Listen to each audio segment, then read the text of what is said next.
Hi, this is Stephanie Miller from The Stephanie Miller Show. Please enjoy this exclusive clip from my show on Political Voices Network. That Donald Trump had been indicted. Yeah. Oh, fantastic. Malcolm, it strikes me, everybody's discussing, which case is more serious, espionage or sedition? And it strikes me both of them are in your areas of expertise, right? But I mean, well, this. Go ahead. Yeah.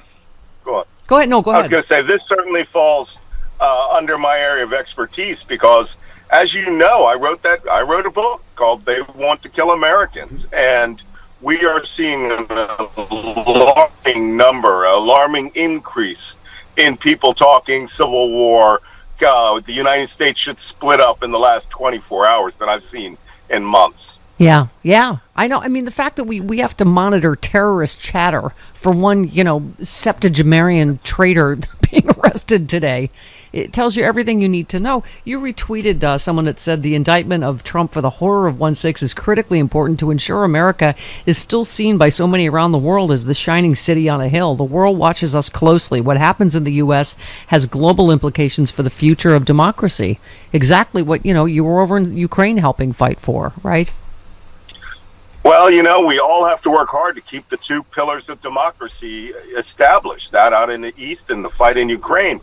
But now, ever more so, the number of people in the United States who have, one, never heard not a word of this indictment. They were discussing this on Morning Joe. I guess Mika Brzezinski watches Fox News when she's at home. They have not read one word from this indictment.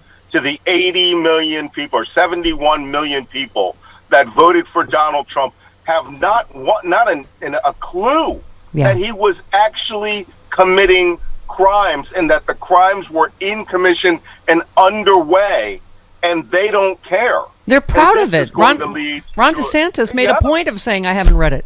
Yeah. Right? Yeah. Oh, my God. There was I don't know if you guys have put that on. There was a funny British skit where a guy calls into a radio show and he goes, "It's disgusting what they're doing to Donald Trump. That means just about anybody who commits crimes can be arrested and brought before justice."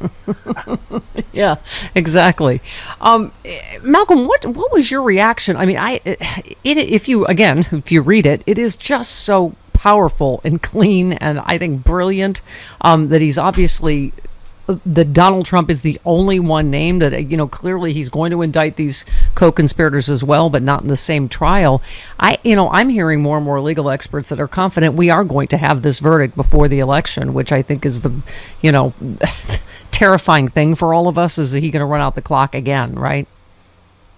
Well, you're absolutely right. And, I had just published this Substack this week about whether Donald Trump was stealing those documents to sell them. And go ahead and take a read of that. But now I'm going to put out a nice, powerful one about whether the United States right now, it's not even whether, we know the United States right now is going through one of the most amazing periods in American history. A president of the United States being brought to account on a secret plot to overthrow the government of the United States because he is a whining WATB. I mean, they're going tripling and quadrupling down on this free speech argument. He shared clips of Jesse Waters and Greg Kelly, the right-wing hosts, with the headline, "The Radical Left Wants to Criminalize Free Speech." I don't know if you saw Marco Rubio's tweet, and he knows better. He said, "Oh, are we going to arrest all the Democrats that said Russia hacked the 2016 election?" Well, as we all know, Russia did hack the 2016 election, and we didn't try to overthrow the United States government over it, right? Yeah, absolutely. And these arguments are specious. Okay, I'm going to take a look at this from a national security perspective. You tried to overthrow the government of the United States. And as one of my favorite Twitter handlers, PowerPoint Sapper, put the other day, treason, it bad. Yes, it is bad. And we should not tolerate anyone who even discusses it. But this wasn't a discussion. This wasn't a smoking marijuana hypothetical at 3 a.m. in your university dormitory. This was a conspiracy of people who got together to create a plan, executed that plan in many instances, and then tried to overthrow the government of the United States because they wanted to maintain and hold on to power by all means necessary. And their last and most important one, I think it's on page 35, where Eastman is talking about this is what the Insurrection Act is for. If there are riots that break out all over the country because of this election, they fully intended to use the armed forces of the United States to maintain power. Yeah. This, if by any definition, is a coup. Yeah. It's a coup d'etat. And we need to stand up to everyone. Yeah. And I mean, the problem is, when we have these discussions with our conservative friends, let's call them, on the other side of the aisle, they look forward to us to go into a dialogue with them. Whereas they will call bloody murder, and they're still calling for the arrest of Hillary Clinton, which is the weaponization of the Justice Department. Yep. They can't see the two sides of this argument. They see their need for absolute raw power to destroy their enemies. And by the way, I'm afraid of and what I'm monitoring is that this is going to go to guns. Yeah, and by the way, that story really needs to be told more, that he did try to lock her up. He did try. It's because there was no there, even for the sycophants that worked for him. Trust me, if there was any crime, I'm sure they would have tried to prosecute Hillary Clinton. But anyway, let's talk about fake electors for a minute. So Michigan's attorney general, that's where a lot of, obviously, militia activity, kidnapping the governor, plots, all that stuff happened. Dana Nessel, which can I just say again, do we have to do everything? All right, we'll do it. Fine. Me and Rich Tomato and Dana Nessel will take care of all of it. She announced all 16 people will face 8 criminal charges in Michigan, forgery, including forgery, conspiracy to commit election forgery. So these are the fake electors. They're in 7 battleground states, though, Malcolm. That's how broad, obviously, the indictment tells us this was.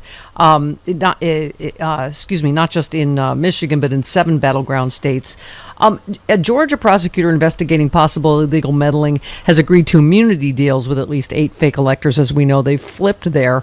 Arizona's attorney general is in the very early stages of probe. Nevada's attorney general said he won't bring charges, while Wisconsin has no active investigation. The attorney general has deferred to the U.S. Justice Department. There's no apparent investigation in Pennsylvania. They said they did not think the actions of the electors met the legal standards for forgery. That was part of the indictment, right? Is that some of the electors were tricked by Trump and associates into thinking, oh, this is only if we win the case in that state. This is, and they were tricked. So I don't know what you think legally is going to happen with all that. Well, you know what? The whole strategy of the fake electors, which was thought up by Eastman, who I believe is co-conspirator number 3, and pushed by, co-conspirator number 4, the insanely crazy Sidney Powell. Yeah. All right. And fostered by Donald Trump and all the rest. This was an attempt. This is where defrauding the people of the United States comes from. And I'm certain that, Jack Smith is going to give states that want to prosecute them all the power that they need by getting evidence through discovery, by, like Bill Barr said this morning, I keep saying that this is an amazing period in American history. Neil Katyal said this decision was probably more significant in American history than the Dred Scott decision. Yeah. That was the decision that determined African Americans had no rights because they were equal to being a chair. So, I mean, this for Bill Barr to come out this morning and say, that Donald Trump was never going to get away with this. We warned him that this was going to happen. Throwing Trump under the bus, listening to Rudy Giuliani and all the rest of them, I'm sure Jack Smith, as Bill Barr said this morning, has a lot more evidence than anybody knows. Yeah. Barr said the way that he wrote this document showed me and anyone else working at Justice Department that he has things no one has discovered. And he may have flipped half of those fake electors to drop the dime on each one of their state assemblies and to point out who in the White House told them to do this. That is the hinge of this whole story. Yeah. Was it Donald Trump making calls himself? You know what? That indictment speaks, and I'm almost certain that that's going to be a secondary story that leads to Donald Trump's conviction. You are correct. Bill Barr is right on many of those things. He also could shut the F Holy up cow. because he could have stopped this at Trump Russia know. when he knew he was also a traitor then, and colluding with Russia and obstructing justice. Anyway, Jeffrey Clark, by the way, so because you mentioned, again, your area of expertise is all of this, but just that people really get their heads around what he said. So he's co-conspirator 4, is that who he is? So he and Deputy White House Counsel Patrick Philbin had previously warned Clark in December, there is no option in which you do not leave the White House on January 20th. He made the point again on January 3rd in an effort to dissuade Clark from assuming the role of acting attorney general. He warned Clark if Trump tried to stay in office despite no evidence of widespread fraud, there would be riots in every major city in the United States. Clark replied, well, that's why there's an Insurrection Act. And you sort of tried to... in your shouty McShouterson way, do you understand what that means? It means turning the United States military against the American people. I mean, anyway, go ahead. I warned you. I mean, I said this on Real Time with Bill Maher on November 6th, 2 days after the election. This was going to go to insurgency. And we had already had the political insurgency of them actually coming up with this plot. And if if any of them had made this successful, if this had been successful, there would have been fighting in the streets in the United States. And you would have had also mutinies from members of the armed forces, from units of the armed forces, literally defying it and saying, no, we will not do this. Chairman of the Joint Chiefs of Staff himself, General Milley, said that they wouldn't have done it. Yep. And, this is just an amazing scene in American history that is now going to go to trial. And Donald Trump seems to think that trial is going to be where he sits on the stand and explains all this, which will, the only thing we can say about that, lead to his swift and immediate conviction. Yep, absolutely. Malcolm Nance, you remain a rock star. Yes. It is. Look at him. Black Man Spy is the podcast. Look at him. That's the guy. Total right badass. I got a lot to say this week, so tune into my Substack. All right. Love you, honey. See you next week.